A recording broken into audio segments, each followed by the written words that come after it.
Deoghar AIIMS में स्वास्थ्य सेवाओं के विस्तार की दिशा में महत्वपूर्ण पहल की गई है। सांसद निशिकांत दुबे ने एम्स परिसर में अत्याधुनिक रक्त केंद्र यानी ब्लड बैंक का उद्घाटन किया है। इस मौके पर एम्स के अधिकारी, चिकित्सक और कई गणमान्य लोग भी मौजूद रहे।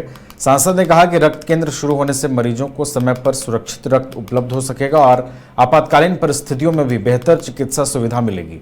एम्स प्रबंधन के अनुसार इस केंद्र का लाभ केवल देवघर ही नहीं बल्कि आसपास के जिलों के मरीजों को भी मिलेगा। यह सुविधा क्षेत्र के स्वास्थ्य सेवाओं को और अधिक मजबूत बनाने में महत्वपूर्ण भूमिका निभाएगी।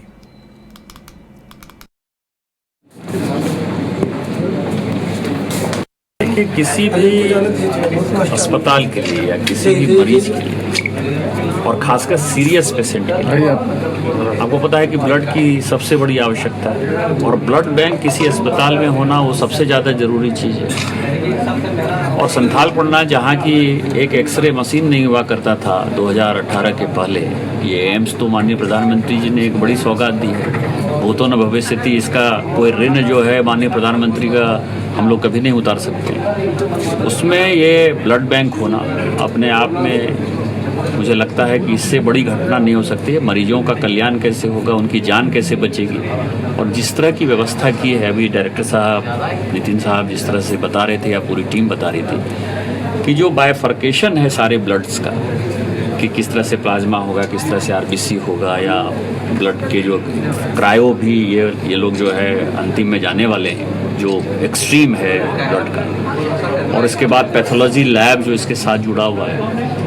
तो होता क्या है कि इस देश में व्यक्ति जो है दवाई के कारण नहीं मरता है, ज़्यादा दवाई खाने के कारण मरता है। डॉक्टर्स को पता ही नहीं चलता है कि बीमारी क्यों है।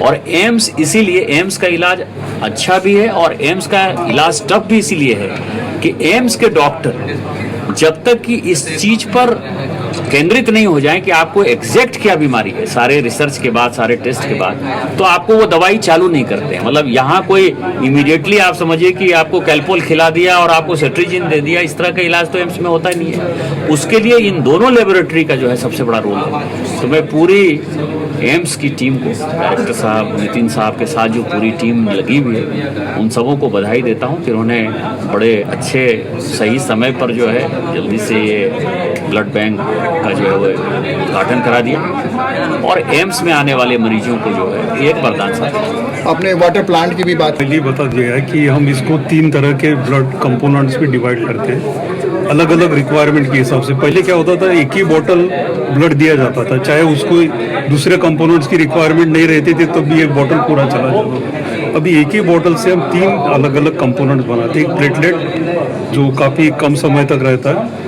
और काफ़ी इंपॉर्टेंट एलिमेंट है, क्योंकि जब प्लेटलेट कम होता है तो ब्लीडिंग स्टार्ट होती है, तो प्लेटलेट का एक कंपोनेंट है। दूसरा कंपोनेंट है जो हमारा प्लाज्मा हम काफ़ी दिन तक रख सकते हैं और वो पर्टिकुलर ग्रुप ऑफ पेशेंट्स में लगता है, सभी पेशेंट्स को नहीं लगता है। और रेड ब्लड सेल, जितने भी एनीमिया के पेशेंट हैं उनको सिर्फ रेड ब्लड सेल लगता है, उनको प्लाज्मा और प्लेटलेट की ज़रूरत नहीं रहती है। तो हम हर एक पेशेंट को जिस उसके नीड के हिसाब से ब्लड देंगे। क्रिकेट के विश्व मंच पर छा रही हैं रांची की प्रतिभाएं। इन प्रतिभाओं को संवार रहा है जेके इंटरनेशनल क्रिकेट एकेडमी। अनुभवी कोच की देखरेख, सुविधाओं से लैस जेके क्रिकेट एकेडमी अनुशासन और आत्मविश्वास का विश्वास भरा सफर।